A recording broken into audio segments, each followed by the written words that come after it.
Oke, selamat malam teman-teman. Selamat datang kembali di Edukasi Suta Market. Seperti biasa, setiap hari Minggu di tanggal 28 Juni 2026, teman-teman ya.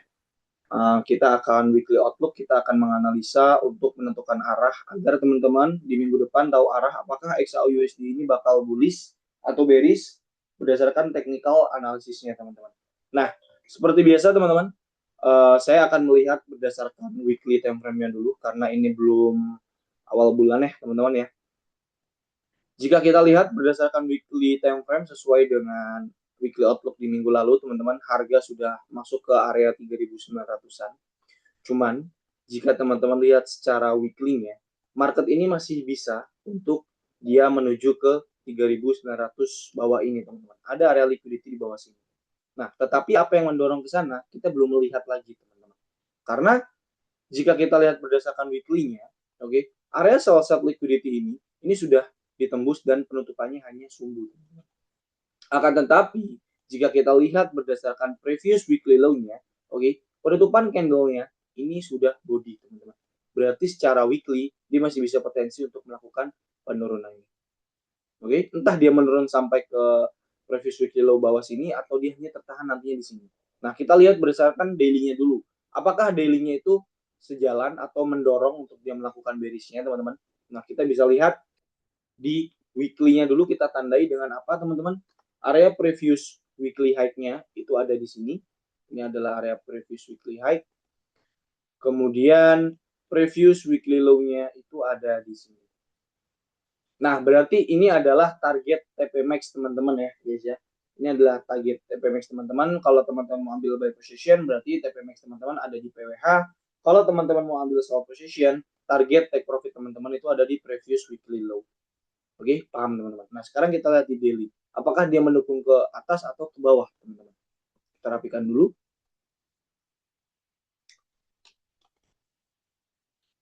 Oke, jika kita melihat berdasarkan daily bias di hari Senin, teman-teman, bias di hari Senin itu bullish, teman-teman. Kenapa seperti itu? Karena previous daily high kemarin itu sudah ditembus oleh body candle, teman-teman. Dan kita bisa lihat sekarang previous daily high-nya itu ada di sini, satu. Ini adalah area PDH-nya. Kemudian ini adalah area PDL-nya, teman-teman. Nah, kalau teman-teman lihat berdasarkan daily nih, pasti dia lebih akan condong ke yang namanya previous daily high, teman-teman. Karena di dasar apa? Didasari dengan adanya PDH kemarin ditembus oleh body, secara nggak langsung dia akan menuju ke liquidity atasnya, teman-teman. Ada area PDH-nya. Kemudian, uh, kalau kita lihat berdasarkan di daily, teman-teman, oke, di daily ini area penting di daily itu ada di area order block sini, teman-teman. Ini area penting di daily. Jadi, jika dia melakukan kenaikannya, teman-teman bisa pantau di daily-nya seperti ini.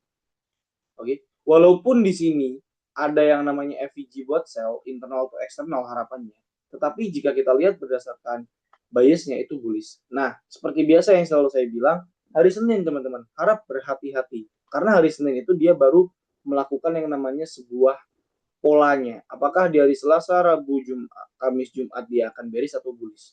Berarti kalau kita lihat berdasarkan daily-nya dulu, kalau teman-teman berpatokannya pada FVG ini, internal ini, teman-teman, berarti dia secara nggak langsung di hari Senin, dia harus melakukan kenaikannya, kemudian ditutup dengan apa? Sumbu ketemu dengan sumbu. Kalau teman-teman berpatokan pada FVG ini. Nah, kita lihat nanti secara strukturnya mendukung apa enggak. Tetapi kalau semisal hari Senin dia masih penutupannya itu apa? Body, berarti dia masih mencari area penting di sini, teman-teman. Oke, paham ya secara daily-nya, daily bias-nya. Daily bias-nya bullish di hari Senin, tetapi ingat hari Senin itu baru membentuk sebuah pola. Jadi, hari Senin harapannya teman-teman melihat penutupan close candle daily-nya itu apakah di atas ini atau di bawah PDH ini, teman-teman. Oke, kita lihat secara 4 jam dulu. Bentar, kita rapikan dulu, teman-teman. Ini kita hapus ya tadi di daily. Di 4 jam masih jelek teman-teman karena dia baru melakukan retracement-nya. Kita lihat di 1 jamnya. Nah, di 1 jamnya ini teman-teman bisa lihat secara pola struktur guys, secara pola struktur. Di 1 jamnya sudah terjadi MSS di internalnya berdasarkan 1 jamnya. Oke. Kemudian setelah di MSS dia melakukan retracement-nya, mengisi area FVG ini, kemudian dia menyentuh area order block teman-teman dan dia melakukan penutupannya di area FVG. Artinya dia sudah menyeimbangkan harganya untuk menuju ke mana? Menuju ke liquidity ini. Bisa teman-teman lihat, ini adalah terjadi yang namanya BOS, kemudian ini adalah MSS-nya. Nah, kalau teman-teman mau ambil buy position berdasarkan structure market ini yang mendukung dengan apa? Daily bias-nya itu bullish, guys. Area safety-nya itu jika kita ukur premium diskon, oke, kita hapus dulu area OTI-nya. Nah, itu berada di area diskon ini, teman-teman. Kita lihat di area diskon ada apa aja. Di sini ada order block ya, teman-teman. Satu. Kemudian di sini juga ada EFG, teman-teman. Nah, ini adalah area safety buat teman-teman mengambil yang namanya buy position. Oke, paham ya guys ya? Karena didasari dengan adanya structure market BOS, kemudian jika harga melakukan retracement-nya ke sini, teman-teman bisa cari konfirmasi untuk ambil buy position menuju ke target-target liquidity ketika dia melakukan retracement-nya. Nah, jika kita lihat berdasarkan 1 jamnya dulu guys, 1 jam BOS terakhir yang benar-benar bagus, jika kita lihat di 2 jam juga, itu berada di sini guys, berada di sini. Tetapi kalau kita berdasarkan 4 jam, kita hapus dulu naik opennya, indikatornya. Berdasarkan 4 jam, oke, BOS itu di sini teman-teman. Oke, jadi sifat dari dia melakukan kenaikannya ini masih bersifat retracement teman-teman. Paham ya guys ya? Cuman kalau kita lihat berdasarkan 1 jamnya, BOS di sini, oke, BOS di sini, ini adalah area yang dimana area tadi di daily order block itu di 1 jamnya ini adalah area supply-nya sebesar ini. Di sini ada liquidity pool, di sini ada supply-nya, dan ini adalah area pentingnya. Nah, skenario-nya berarti jika nanti marketnya melakukan bullish-nya dulu, oke, bullish-nya terus, kalau semisal nantinya dia penutupan close candle penembusan ini hanya sumbu, dia masih bisa untuk reversal, teman-teman. Dia akan menuju ke area pentingnya lagi, atau dia akan menuju ke mana? Liquidity pool di bawah sini. Karena kalau kita lihat secara pergerakan besar di weekly atau di monthly, gold masih bisa melakukan penurunannya. Tetapi jika pelanjutannya itu hanya body candle, ditutup dengan body candle, berarti ini bersifat apa teman-teman? Change of character di 1 jamnya. Apalagi kalau teman-teman nanti lihat, oke, di 4 jamnya, di 4 jamnya sini, jika gold sudah menembus body ini, sudah berarti terjadi yang namanya perubahan change of character secara eksternal, teman-teman. Nah, disitulah teman-teman bisa bereaksi untuk mengambil apa? Buy long, atau buy swing, teman-teman. Paham ya?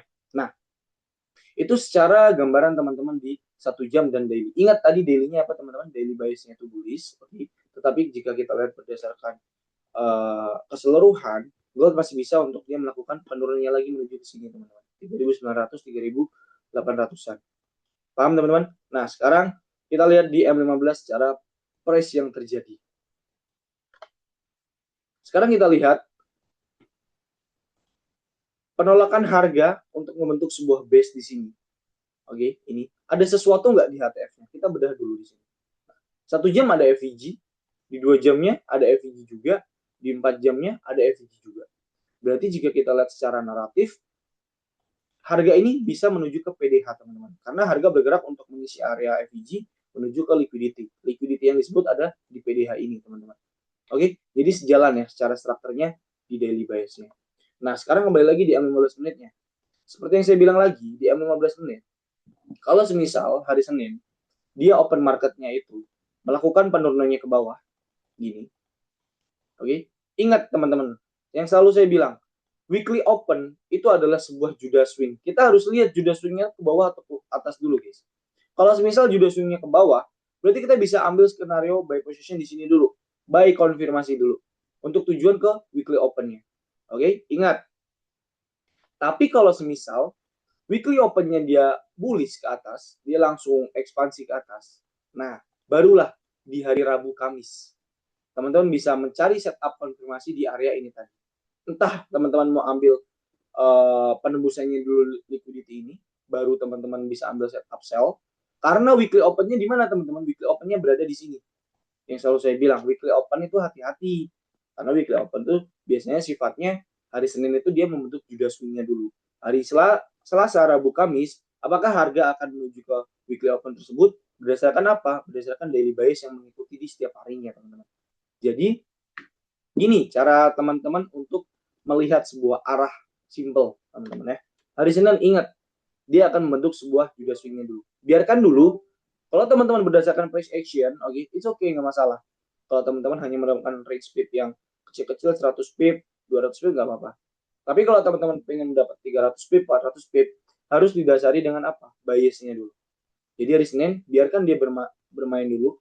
Apakah dia akan melakukan kenaikannya dulu gini, atau dia akan melakukan penurunannya gini, oke? Selagi kalau misal dia seperti ini dan dia ditutup dengan body candle warna hijau, berarti kan secara nggak langsung PDH ini ditembus oleh apa body candle, oke? Nah di sini kan pasti nanti ada sumbu. Anggaplah sumbunya di sini ya, karena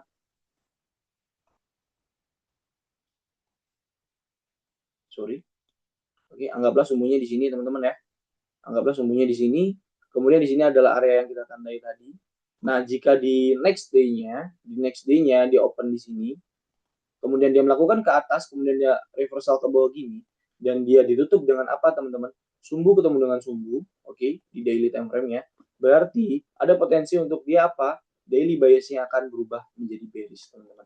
Jadi itu kuncinya, oke. Seperti yang saya bilang, ingat hati-hati hari Senin, guys. Hari Senin hati-hati, tetapi kita sudah mempunyai gambaran kalau misal bullish dia itu mau kemana, kalau misal bearish dia itu mau kemana. Kita lihat berdasarkan weekly-nya, teman-teman, ya.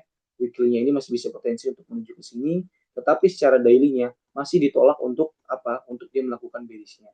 Nah, kita lihat skenario-nya di area ini, kemudian teman-teman bisa lihat secara 4 jamnya juga, secara structure market-nya dia masih bearish, sifatnya kenaikannya hanya retracement. Jadi, jika teman-teman valid ingin mengambil buy position untuk swing, itu harus menembus area PWH, kemudian dia harus menembus area apa teman-teman? Lower high di 4 jamnya. Itu adalah weekly outlook di minggu ini. Jadi tetap hati-hati teman-teman, nanti saya akan update terus di edukasi hari Senin, Selasa, Rabu, dan Kamis. Itu saja dari saya. Silakan teman-teman buat yang mau bertanya.